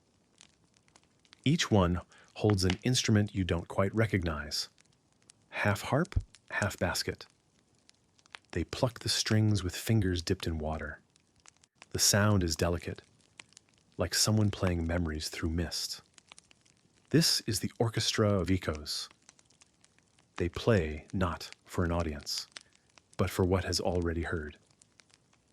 Their melodies are meant to echo backward, touching the events of the parade, as though to thank them for happening. One song is for the moment, the python yawned. Another for the mango that fell and was caught mid-roll by a boy with sticky fingers. You sit nearby and listen. Somewhere during the fourth song, you find yourself remembering a smell from childhood. Sesame oil and sun-warmed stone. You don't know why it arrives now, but it feels like a gift. You let it stay. One musician steps forward and dips a finger into a bowl of ink. She presses it gently against a stone. The mark she leaves isn't a word. It's a pause, a moment preserved. After the last echo fades, someone offers tea. It's poured from a cracked ceramic pot that has likely served this role for generations. The tea is dark, herbal, with a hint of smoke and something else. Maybe rain, maybe regret. You sip. And then someone nearby begins the threading of the daylight. They take a long needle blunt, ceremonial needle, and begin passing it through a length of soft fabric dyed the color of early morning. Every few inches, they tie a small knot. Each knot represents a story someone told during the parade, not out loud, just in presence. A woman who carried a bowl of jasmine but never explained why. A boy who walked barefoot for luck. A man who bowed only once but did so with every part of his breath. You're handed the thread and the needle. You hesitate. Then you remember the woman who handed you a grain of rice. The duck bridge. The unread scroll is left at your feet. You tie one knot, then another. No one tells you if you're doing it right. That's how you know you are. The fabric will eventually be wrapped around the emerald bell, hidden from sight, but said to sing softly whenever it rains on the tower. After the threading, you walk, again, and arrive without meaning to at the edge of a small pond. The surface is smooth, except for a single ring of ripples where a water beetle dances. A monk sits nearby, humming. This is the reflection pool of soft goodbyes, not a place for tears, just a place to stand beside your own ending. There are no mirrors, no incantations, just the invitation to see yourself, not as you were, but as you became during the walk. You crouch at the edge. Your face looks different, not older, not wiser, just slower, in a good way. It's finally found the right speed to belong in its own life. Someone has placed mango slices on a stone nearby. You eat one. It tastes like the exact opposite of hurry. And then, a bell, the tiniest one yet, struck once by a child, holding a candle in one hand and a feather in the other. This means only one thing: the arrival of the last cloud carriage. It doesn't roll on wheels. It floats, suspended by thin strands held by 30 silent attendants dressed in ash white. It moves an inch every 10 seconds. Inside it, nothing, because it is not for passengers. It is for everything that was too tender to carry out loud. A lost look, an unsent letter, a second thought someone never voiced but thought very hard. The last cloud carriage collects these, and then releases them at dawn into a grove of trees known only to the Queen's astrologer and one very discreet parrot. As the carriage floats by, you bow slightly. You feel something inside you let go. Not because you're done, but because you understand you never really needed to hold it so tightly. You stand as the first threads of dawn color the sky, pale blue, then soft orange, then something in between. You've reached the edge of re-entry. This is the place where the parade becomes a memory. No sign marks it, no line on the ground. Just the shift you feel when someone asks you what comes next. And you answer, whatever I walk into next, just slower. You turn once. The bell tower is far behind. The silks have been gathered. The echoes have gone quiet, but the feeling remains. A turtle, unseen for hours, emerges from the underbrush. He does not look at you, but he walks ahead, as if leading the way back to a world that has forgotten how to pause. You follow, because maybe now you remember. You follow the turtle for a while, no longer in a parade, but still not fully alone. His path is deliberate, oddly straight for a creature known for meandering. But maybe that's the point. Maybe he knows you've had your fill of curves and spirals, of unhurried detours and deliberate delays. The sun is only a hint on the horizon, a smear of warmth above a world not yet ready to wake. You pass through a bamboo thicket where the air smells like memory, sweet, damp, faintly spiced. Leaves brush your shoulders with no urgency. A bird sings just one note, then decides that's enough for now. Ahead, the turtle pauses. You do too. And there, as if conjured by your breath, stands the threshold pavilion. It's small, modest, made of weathered wood, and resting on 4 stones. It tilts slightly to one side, like a house listening to its own story. Inside, nothing but a cushion, a bell, and a folded robe. This is where the uncostuming begins. Not in a grand, symbolic way. You don't rip off your ceremonial garb or dramatically throw your feather into the wind. You simply begin to notice what no longer needs carrying. The slipper you were handed 3 nights ago to cross the duck bridge. You set it down. The scroll you never opened but clutched just in case. You place it beside a bowl marked for the unread.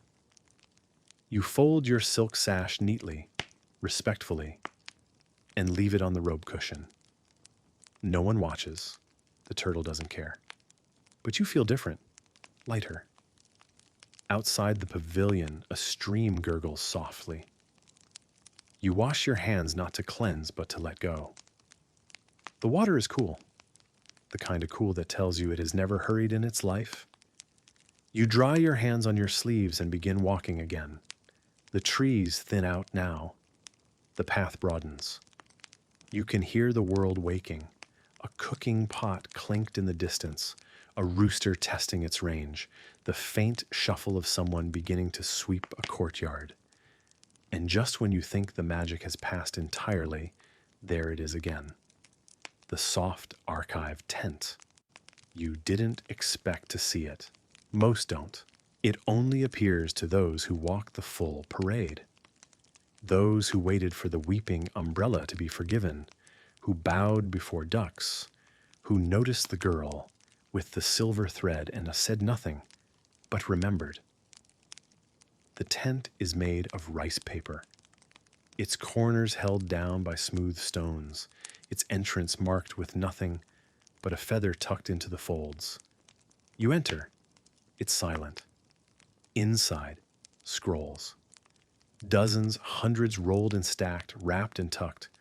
Some were tied with ribbons, some closed with wax, all unlabeled, except one, yours. You recognize it not by name, but by feel. It's the weight in your hand that matches the weight in your chest. You unroll it slowly. There's no ink, only indentations, pressed patterns from sandals walking slowly, smudges of mango, a faint outline of a turtle's toe, and near the bottom, a single fingerprint beside a grain of rice. You smile, and then, behind you, someone clears their throat. You turn. It's not the queen, not a monk, not the librarian general. It's the woman from the bowing circle, the one who whispered a prayer to her toes and never moved again. She's holding a small dish of tea. She hands it to you, says only, "Don't forget to bring some of the silence back." You nod, sip. It tastes like dusk and feathers, like waiting and being okay with it. Outside, dawn has fully arrived now, not bursting, just revealed. You leave the tent. Someone hands you shoes, not your old ones, not the soft parade sandals, but a simple pair of walking slippers, untied, light, ready. The turtle is gone. But in his place, a winding dirt path, no banners, no guides, just direction. And so, you walk, not away, but onward. Every now and then, you hear a drumbeat not with your ears, but somewhere behind your ribs. Every now and then, you think of a mango you never ate and smile. The world around you is louder now. Markets opening, wheels turning, words shouted across courtyards. But inside, still quiet, still slow, still wrapped in the rhythm of a parade that never truly ended. You pass through the threshold of morning like someone stepping back into a dream, but in reverse. The dream is now behind you, folded like silk in a scroll. The waking world stretches ahead, but it feels less urgent somehow, less demanding, because you have changed, not dramatically. You haven't grown taller or wiser or suddenly learned the correct answer to life's big questions. But you move differently, think differently, like your thoughts have learned to walk at the same speed as your breath. The road is wider now, flattened by carts and footsteps, etched with everyday life. You spot a woman tying bundles of herbs together, her fingers moving with practiced ease. A boy rides a buffalo past, singing something that might be a song or a shopping list. The world is functioning again, but you notice something. It's moving too fast. Not in a chaotic way, just faster than you're used to now. A young man bumps into you while carrying 3 baskets. He apologizes, barely stopping, already halfway down the path before you can nod. A merchant laughs loudly. A rooster is having a full-blown emotional crisis. And for a moment, you want to step back into the slow. You almost turn around, but you don't, because that's not how this works. The slowness wasn't meant to be a retreat. It was meant to be a rhythm you carry forward. You keep walking, one step, another, and just ahead you spot something strange. A familiar cart. You know that bell, that crooked wheel, that jar of crocodile oil that swayed like a jellyfish in a storm. It's the traveling bribery bazaar, now in its off-duty form, a humble spice cart. The vendor waves at you grinning.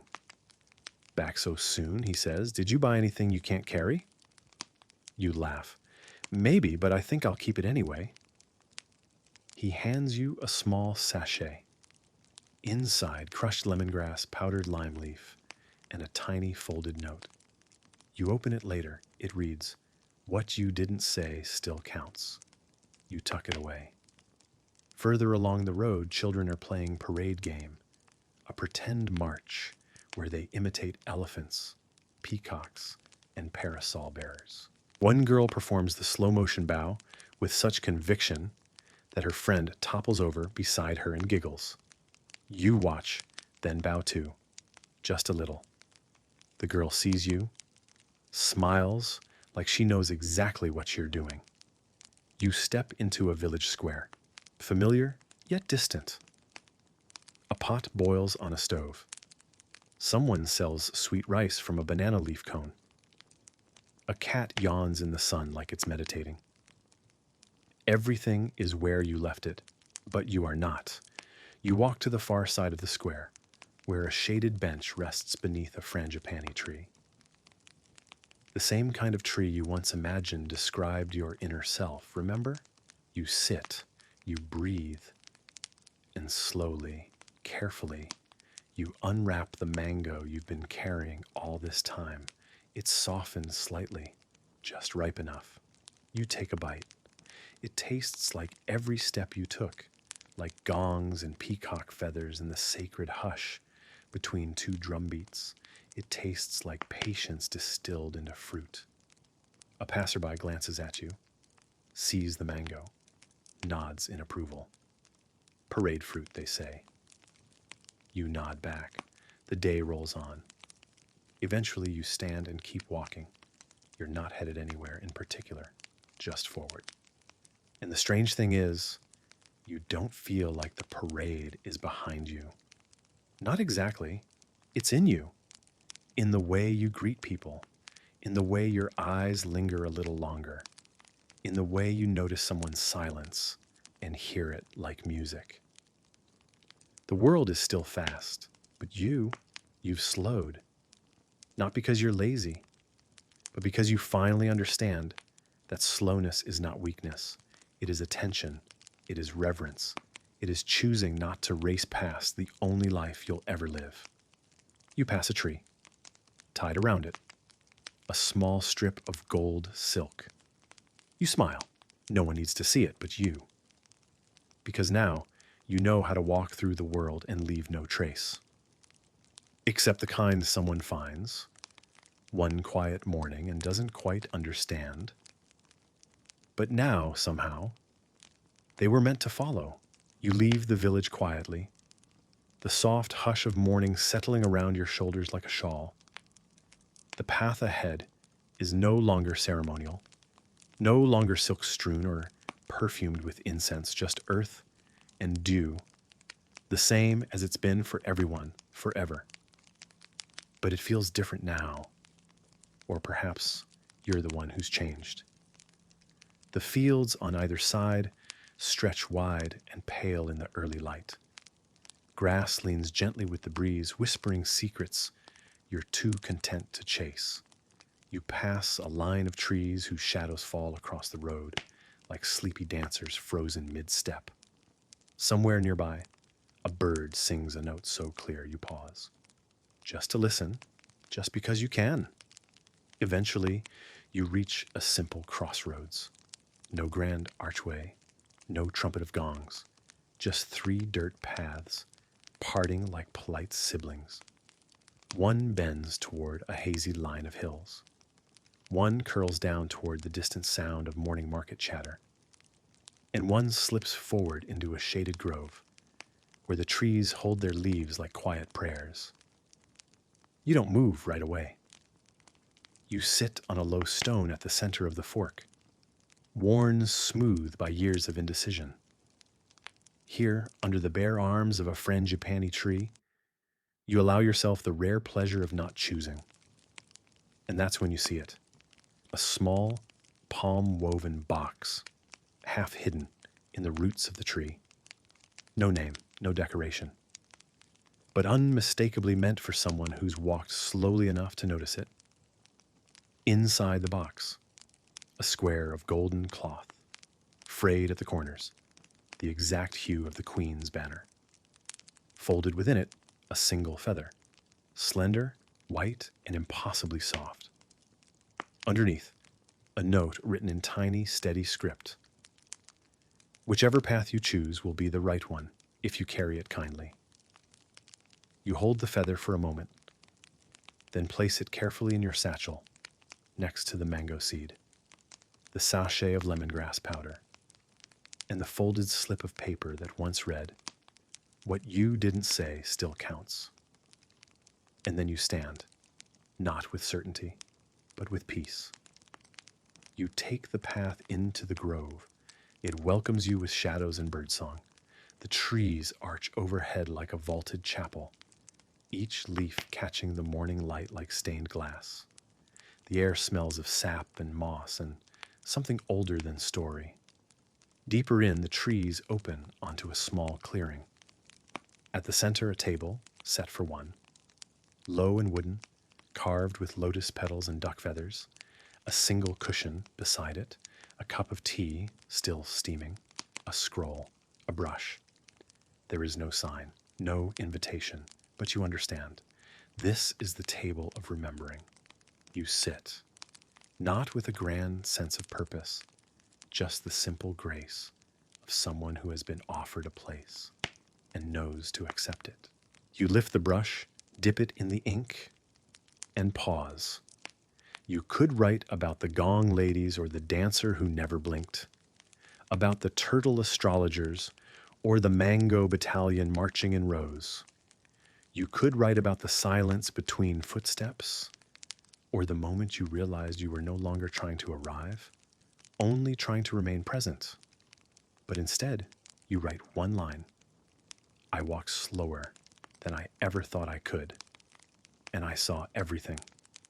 You lower the brush, place it beside the cup, roll the scroll closed, leave it on the table. Someone else will find it, or no one will. Either is fine. You rise, bow to the table, not out of ritual, but out of respect, and step back into the trees. The path curves gently, then climbs. As you walk, you pass a narrow stream that glints between the roots like a ribbon of spilled moonlight. You pause again because that's who you are now, someone who pauses. And then, a gate, simple, wooden, weathered, no guards, no inscription. But as you pass through, you catch the faintest etching carved into its arch. You are never outside the parade. You are always inside yourself. You smile. Not because it's profound, but because it's true. And on the other side, morning. A village is stirring, carts creaking, a vendor's calling out about yams, a child running barefoot with a string and a leaf. You step into it slowly, letting the world come to you now, rather than racing to meet it. You pass a woman sweeping her front steps. She pauses to nod at you. You nod back. A small, shared moment, brief but felt. And then, without really planning to, you unwrap the mango you've carried all this time. The one that marched with the regiment, that survived the bowing circle, that sat in your satchel beside every silent offering. It is soft now, warmed by time. You take a bite. It tastes like patience and joy, and a strange kind of strength that grows only in stillness. You finish it quietly near a well where the air smells of wet stone and cool iron. A man filling a bucket looks at you and says, "Parade fruit?" You nod. "Good year," he says. "You can tell?" And you walk on. You are no longer part of the procession, but it is part of you. You carry its rhythm in your breath, its stillness in your steps, its joy in your quiet. And no matter how fast the world rushes now, you know something most don't. There is always a slower way, and it's almost always the truer one. The road stretches ahead, and though it looks like any village path, dusty, uneven, dotted with the shadows of banyan branches, you feel its weight differently now, as if the soil remembers each footfall, as if it holds echoes of velvet elephants, sleeping pythons, and mangoes arranged in perfect military formation.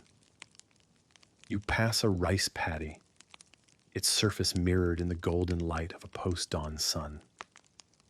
A farmer waves to you from a distance, ankle-deep in water, his conical hat tipped back, just enough to show a grin carved by decades of weather and waiting. You wave back. You don't speak. It's too early for words, and your heart is still walking in silence. Eventually, you come upon a resting pavilion, low-roofed, open on all sides, with worn benches and stone jars of cool drinking water. You sit in the shade. Let the breeze find your neck. The air smells faintly of tamarind and charcoal, the first signs of breakfast being coaxed into life in nearby kitchens. Beside you, an old man slowly peels a guava with a blade no sharper than memory. He doesn't look at you when he speaks. "Did you walk it?" You don't ask what he means. You nod. He nods too, as if confirming something he already knew. Slower than you wanted, longer than you thought, but you made it. He bites the guava. Most don't. You smile because you understand now it wasn't about finishing. It was about arriving into yourself. You rise after a while. Thank him with a bow. He doesn't respond, but he doesn't need to. As you step back onto the road, something glimmers beside your foot, a slip of parchment half buried in the dirt. You brush it off gently. It reads, "Wherever you go next, walk like the wind is watching." You tuck it into your sleeve. Just ahead, the road splits again, not into directions, but layers. One leads to a market, already noisy with vendors and children and birds arguing with each other. Another veers toward a temple, quiet, surrounded by trees old enough to remember kings who needed nothing but shade. The third path simply continues forward, unmarked, winding. You take the third. You pass a boy helping his grandmother sort seeds into woven trays. He hums the mango hymn under his breath. The tune's slightly crooked, but familiar. You hum along. Further on, a woman ties herbs into bundles and hangs them on her porch. As you walk by, she whispers, "The feather was yours, wasn't it?" You don't reply. But you leave a folded leaf on her step inside it, the mango seed you carried all this way. Still whole, still waiting. The world feels ordinary again, but you don't. You stop to wash your hands in a stream. The water is clear and cold, and a single turtle watches you from a rock across the way. Not the same turtle, of course. Probably, still you nod. The turtle blinks slowly. A group of school children races past you, laughing. You feel the urge to quicken your pace, but you don't. One of them glances back, puzzled by your calm. Maybe they'll understand one day. You walk through midday sun with ease. Even the heat seems softer when you carry less. You pass under trees that offer their shade without expectation. You pass a shrine with offerings of rice and sliced mango arranged in a circle. Someone has drawn a spiral in the dirt around them. You do not disturb it. And then, just before the sky begins to tint with the first whispers of evening, you come to the resting tree. It's not grand, just a fig tree with wide, low branches and a hollow at the base. But you know this is where you're meant to stop. Not forever, not even for long, but just long enough. You sit at the base, breathe. And from your pouch, you take the blank scroll you never wrote on. You smooth it across your knees. Then with your finger, no ink, no brush, you write, "I was here." And I move slowly enough to feel it. You fold the scroll, tuck it into the hollow of the tree. And finally, for the first time in what feels like forever, you do nothing. Not wait, not walk, not wonder. You just are, a part of the quiet, a continuation of the procession, because maybe the slowest parade in 16th century Burma never really ended. Maybe it kept walking in stories, in scrolls and mango-colored dreams. And you were always meant to find it, not as a destination, but as a pace, a posture, a way of being that lingers long after the elephants sleep, the parasols fold, and the peacock feathers settle. You lie back. The sun dips behind the trees, and the sky breathes. The sun has tipped past its highest point, and the shadows now grow long and quiet. You lie there beneath the fig tree for some time. How long, you're not sure. Time feels like something optional now, like a cloak you once wore but don't really need anymore. The air shifts, not with wind, but with presence. Something is happening, and you realize the echo parade is beginning. You'd heard whispers. For those who truly completed the procession step by step, story by story, a final secret march appears, not made of crowds, not made of gongs, but of reflections, of soft returns. It begins with the things you forgot you noticed. A ribbon tied to a cartwheel, a dancer's blink you swore never happened. The exact moment when your sandals first stopped hurrying. They arrive now not as memories, but as companions. You stand slowly. And there, just beside the road, is a small procession of shadows. Yours, but not quite. They carry nothing. Wear nothing ceremonial. But walk with your rhythm. The rhythm you earned, the rhythm of having arrived somewhere inside yourself. You follow them. Past a boy pouring water for pigeons and whistling a tune you now recognize. The slow drip cadence of the echo drums. Past a shrine where someone has placed a tiny umbrella made of pressed flowers. Past a rice field where two elderly women sit on opposite ends of a stone bench, smiling at the space between them. And then, once more, you see the familiar glint of silk in the grass. It's a small strip barely the length of your palm. Gold, of course. A thread from the spiral cloth lay at the feet of the emerald bell tower. You bend, pick it up, and tuck it into your sleeve. It feels like someone saying you're not done remembering yet. You walk further. The shadows follow. And slowly, one by one, they begin to bow out, not vanish, just step away. One lingers beneath a tree, another stops to watch a dragonfly. One turns back down the path, perhaps to guide someone else, until only one remains. The one that walks in step with you, your pace, your silence, your softness. You reach a hilltop, modest, dusty, but when you stand atop it, you see everything. The road you came from, the village, the duck bridge, barely visible in the curve of the land, the tower, its green stone faint in the distance, and beyond it all, the sky, vast and open, was waiting. This is where the last shadow stops. You don't say goodbye, that wouldn't suit the mood. You simply nod, and it nods back. And now, you're just you again. Except not, because now you know. You are not separate from the story. You are the page it happened on. You descend the hill slowly, with grace, but without ceremony. At the base of the hill, a tree stump carved with shallow spirals. On it, a small cup.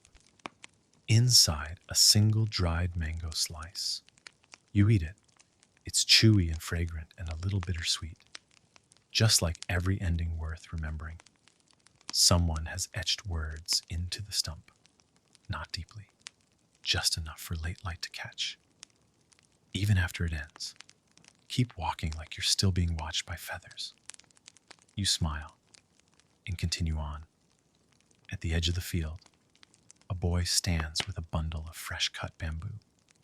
He hands you one. You don't ask why, you carry it. It feels like nothing and everything, a final token, or a beginning. As you turn onto the last stretch of road, the world grows quiet in a new way. Not ceremonial, not sacred, just natural. A chicken clucks. A wheel creaks. A door slams somewhere, followed by laughter. And you realize this is it. The moment the story becomes a memory, not locked away, not faded, just tucked carefully into the part of you that now moves more slowly, more kindly. The part that knows what silence weighs and how far softness can carry you. The sun begins to dip. Your steps remain steady. And the last sound you hear before the night returns, the echo of your own breath, calm, present, still moving forward.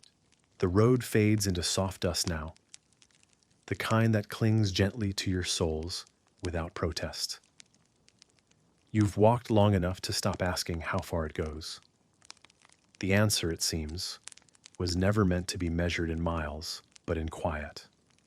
The trees thin until the sky becomes your ceiling. That sky burnished gold around the edges. A little lavender at the seams. Opens above you like a breath finally let go. Everything is quiet now. Not because there's nothing left to say, but because the saying has become unnecessary. You pass through a bamboo gate, so narrow you have to turn slightly sideways. It's called simply the narrowing. It isn't there to block you. It's there to make sure that what walks out of this journey is only what fits inside you. No more peacock fans, no scrolls, not even the mango seed, which you offered to a roadside shrine 3 bins back, without even realizing your hand had moved. Just you. You cross the final field, a flat, open place covered in wild rice grass and the occasional folded note tucked under a stone. You don't read them. They're not for you. But you bow to each as you pass, because someone once bowed for your silence too. And then you stop walking, not because you're tired, because the path has finally grown still beneath your feet. This is the end of the procession. There's no arch, no banner, no bell, only a wide patch of earth, undisturbed, and a single cushion in the center. You sit. And from somewhere nearby, a hidden alcove, perhaps, or the sky itself, a soft voice begins to speak, not to teach, not to explain, only to wind you down. So now, as the last lantern fades and the sounds of the world return to their quieter selves, let your body soften. You've walked so far.